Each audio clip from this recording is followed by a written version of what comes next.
Okay, Sonnies, every once in a while, somebody walks into our city and adds something to it that we didn't even know that we were missing. Well, today's guest is one of those people. He was born in France. He trained under some of the most celebrated chefs in New York. He carried a dream across an ocean, across a career, and across a lifetime of early mornings and perfectly browned pastries, and he planted it right here in our ancient city. Sonnies, please welcome Jerome Bensimon from Cafe Louis, or Maison Cafe Louis.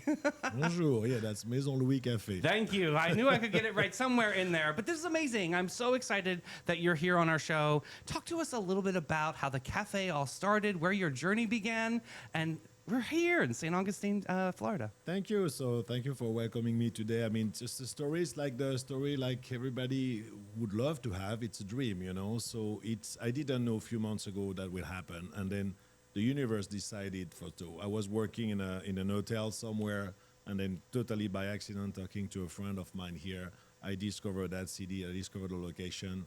And I said, let's go, let's roll it out, because that was my dream. My dream was really to bring something different in my career. It was a time of my life for that. And that's what I did, and I'm here. So how did your friends sell you on the idea of St. Augustine, Florida? Did you see it looked very European? Was that an attraction to you? Like, what did you say, like, yep, I need to settle right here? Definitely, luckily for me, I knew the city from the time of COVID. I was there, and this city definitely looks like no others. You know, you have the feeling you're somewhere in Europe, you're somewhere in the US. It doesn't matter, but that's a beautiful town with something like a cachet, you know, very European cachet. So definitely the town was on that. Florida sounds great, especially when you live in New York, you know, for the winter. And that's it. So all those elements. So the way he sold it to me is just because I was kind of teasing him and joking, even myself, say, you know what, I'm so tired of, you know, working in an hotel. Yeah. I maybe will open a cafe. And that's what happened. Well, when Jerome came today, he brought this huge box of treats. I know. Beignets and croissants. Look. I already had 6 She did. I've had beignets nothing. and I had Zero. half my croissant. So, but I'll tell you, it is amazing. So, Maison Louis Cafe, how did the name come about? Yeah, so when the idea came up to go for it and try to open a cafe, then I was working on the marketing and the name. I'm French, so naturally Maison means house in French. So Maison is the house. It's the house of Louis. Louis' house. Louis is definitely was fitting the concept, because at that time I was in Newport, Rhode Island, where I was visiting the mansion. You know, that's the season I was doing in that hotel. And it's really nice to see how people were surprised to see all that luxury from the mansion, the Gilded Age. And for me, it make a connection with the French castle, the European castle. So I didn't want to give necessarily that cliche of the Eiffel Tower. True. It was something about luxury that people remember. So Maison is the house. Louis was a great name. First of all, it's the name of the dad of my grandmother. So, and I didn't even know it, to be honest. My mom told me after. But Louis was definitely the name of Louis XIV, so linked to the history of the city here also, pretty much the same period. And also, I find out that maybe women will remember Louis as Louis Vuitton. Exactly. Oh, so it became the house of Louis, Maison Louis Cafe, and that's what it is. So that's as simple it is. That's the story. I love it. I love this. So talk about the menu. I mean, what is like the signature thing? You walk in the door, I'm brand new, and into the cafe. What's the one thing that everybody has to have? So before the menu, my dream and my goal now is to bring people an experience where people come in. I want people to enjoy the place, to enjoy the space, to enjoy the music. We even thought about even the noise of the coffee grinder. That reminds people who travel to Italy and Europe, you know, it's noisy. It's kind of like, you know, you hear lots of noise from that coffee machine. And that was really part of the experience. Then after that, we know that cafe is important to people. So we went for an Italian brand, which is Lavazza, if I can name it. And then that's where the experience starts. Okay. And from cafe, people go either for what we call the viennoiserie, which is all the croissant, chocolate croissant, apple turnover, and so on those little beignets. And then we went naturally from sandwiches. So we have 2 types of sandwich. We have the classical one with the French golden and crispy baguette, or we have the house bun, which is a brioche with no dairy, you know, the size of a grapefruit. Awesome, So I don't want to go too much in detail because I want people to come. And then naturally it goes also with some soft drinks, but also the pastries. And all that together makes the full experience from coffee to viennoiserie to savory and then sweets, you know. Did you always have this idea in the back of your head to make this happen? I mean, or is this just something that happened organically over time? No, I don't know if I had that idea. What I want is people have, you know, that little 2 seconds bite. When you bite on something and your brain say, you know, that little smile. That serotonin goes right into the brain. Exactly. Yeah. Life is busy. We all have issues and problems to solve. What could be love, whatever it is. We all the same, correct, as humans. So having that little time of pleasure, even if it's a fraction of a second, makes a whole difference because that's the place you will remember. And I'm sure that happened to lots of people to remember a place for the taste of something because the olfactory memory is the strongest one we have. Yes, Because absolutely. the atmosphere is important to taste. So my goal was really to have any bite we have, and everybody has different tastes. So I'm not saying you will like what I like, but to make sure that in what we do, if people wants to try it, they have that little. And so far, that's what's happening. That makes me so happy. Yeah. So what's been your experience so far with eating half of the box? It's amazing. The dough and the beignets, I've had beignets before, but these are amazing. The croissants. Can you go Guys. further than amazing? Like what It's about so good. it? It's like perfect. It's like crispy on the outside. There it is. Okay. Fluffy, the inside soft and gooey. And I'll tell you what, I've never tasted a croissant like this before in my life. I'm telling you, there's a different level of experience with that. And I'm not asking you to tell us any of your secrets because we want it to be like a secret and a destination. But like, what was the research like for you on this? Did you go to different cafes around the world and say, I love that. I got to figure out how they're doing this to bring it over to here? No, I would say as a chef, my referential come from Europe. You know, I've been, as you say, trained by some of great chefs. You know, my mentors. But my olfactory education or my taste education come from there. So the level of sweetness is different in Europe than it is in the US. So there is all Wait, that explain that. parameters. Yeah. Explain the level of sweetness in It's Europe different, to yeah. the U.S. Explain For that. many reasons. Some of them are just the way that goods can be produced and the way they can be produced, so it tastes different. If you take the flour as an example, you know, the flour, the same in the US, you have to get the unbleached one, you know, which is not happening in Europe because you Right. could not bleach it anyway. So the quality of the ingredients matters a lot, and that's what I learned from the top chef. I was working, you know, those Michelin star people, chef. Whatever you use the best ingredients. Use everything in the box. Use everything in whatever, but make sure you use the right ingredient, and that's what makes the huge difference here. I mean, If you I like see it the even. yep, sorry. I even see it in Nutella. Like, I mean, when I get Nutella won't eat- over in Europe, it's amazing compared to what it is here. It's a whole different experience. I mean, I know that's trite, but that's just something we've experienced over there. And like, you know, over here you get bloated when you have the breads Oh, and the well, things. let me tell you. Not in Europe. I mean, that's The a whole different croissant, I experience. just finished mine. I'm going to have another one in a minute.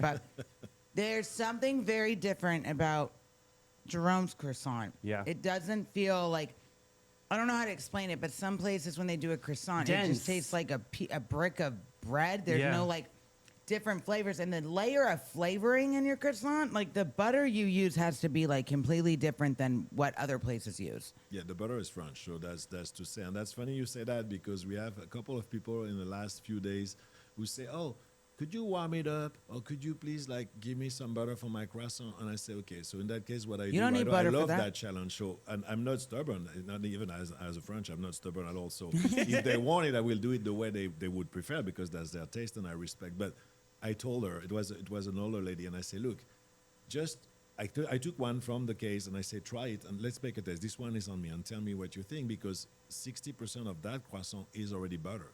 So two things. If I warm it up, what happens is the butter is going to melt again Gets and it's going rubbery. to be saggy and like kind of, you know, kind of wet Right. at the bottom. But if that's your taste. And also if you want to add butter, you don't need. So she tasted and I can remember her face. She said, "Oh no, I don't need butter." Right Oh, I away. love that. Yeah. And that happens a lot now, and it's about the components and the ingredients. You know, there's more and more people doing really great quality products, and that's also something I forgot to mention. But I have kids, and two of my sons are American and French, but they're born here.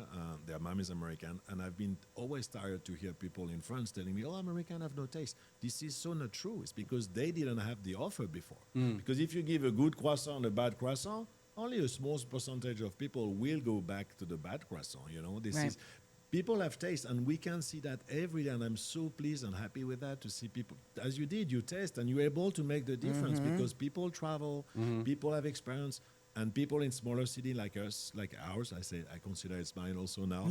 they want the good food, and Yeah. it's not only for New York and LA. In New York, you have everything, all those big towns, but those smaller city they need, and people are so craving it in a good way that I'm so happy to fulfill that mission. If it's I mine. love that because we are a big foodie town, and we really do focus on. We just had a James Beard Foundation dinner just a couple weeks ago, which is incredible. But how do you deal with in the cafe shelf life of your products? It's got to be a hard balance because it's brand new. So how do you work that out and saying I'm only going to make 100 croissants today versus 50 croissants because you don't want them to go to waste? How do you find that checks and balance? As you say, today. So first of all the croissants, they don't last more than one day. I mean, I can take some myself home at night, but fortunately for us, at the end of the day, so far we never had any, which is good for my diet. Amazing, You know? yes. Bring them to me.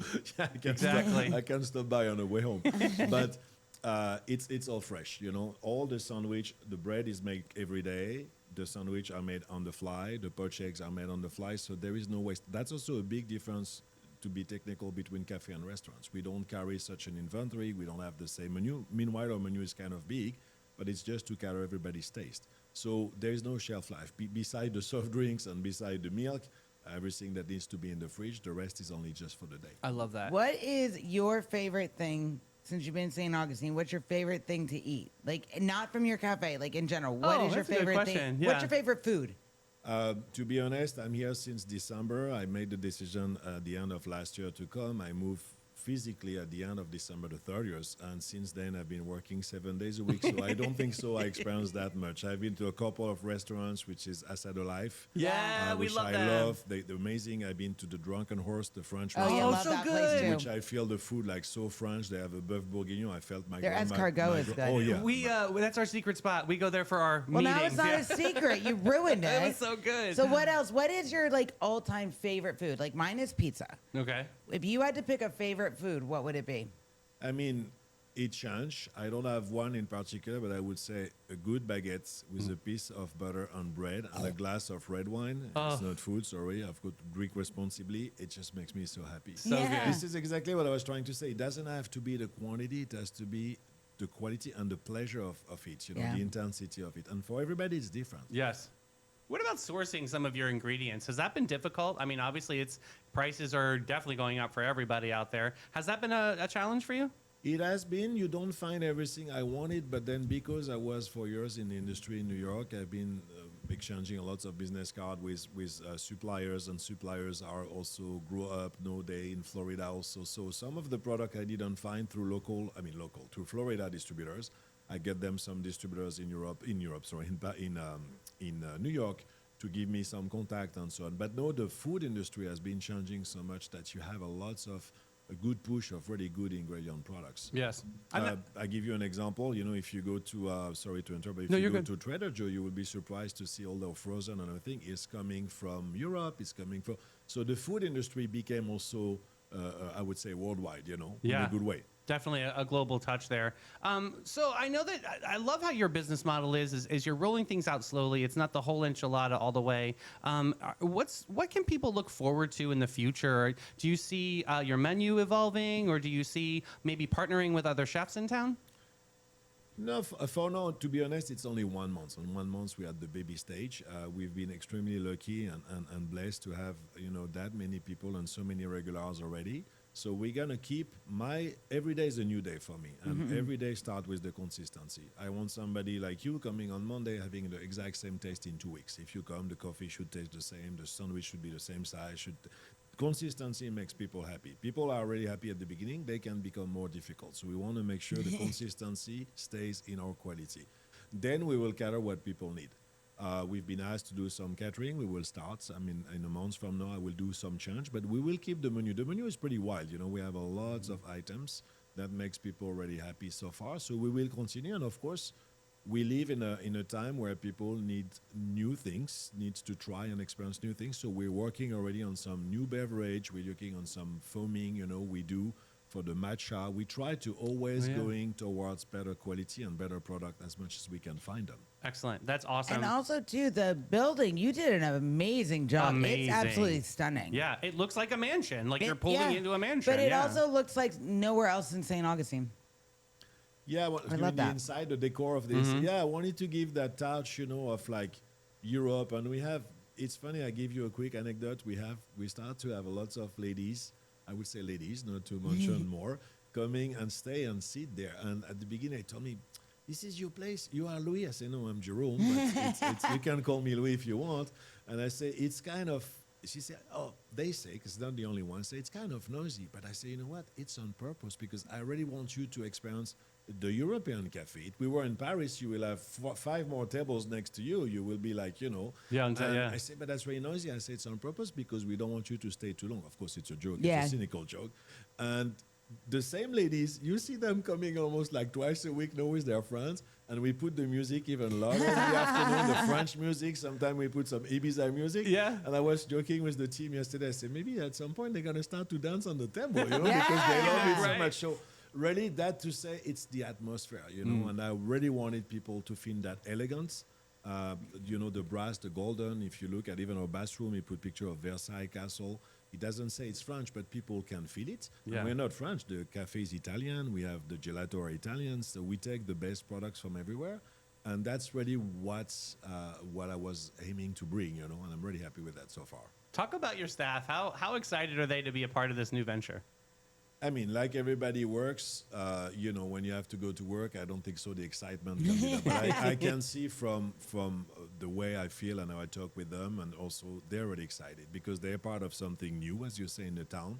We have a really nice clientele so far. People are really friendly, really curious. They're eager to listen, to get some advice, and love the place. And the team is great. I have a great team because if you look at the compliment, one of the nicest one I've seen last week on Google was to say that good things about the place, but it looks like that team works together for years. I love that. It makes a lot because for me that's part of the experience. Yes. In Italian you say mi casa e su casa. This is the sense of hospitality, and for me hospitality comes with a capital H. It's really important that people feel at home. Well, I'll Yes. tell you this much, Jerome. In any job, whether it's a restaurant, any industry, it doesn't matter.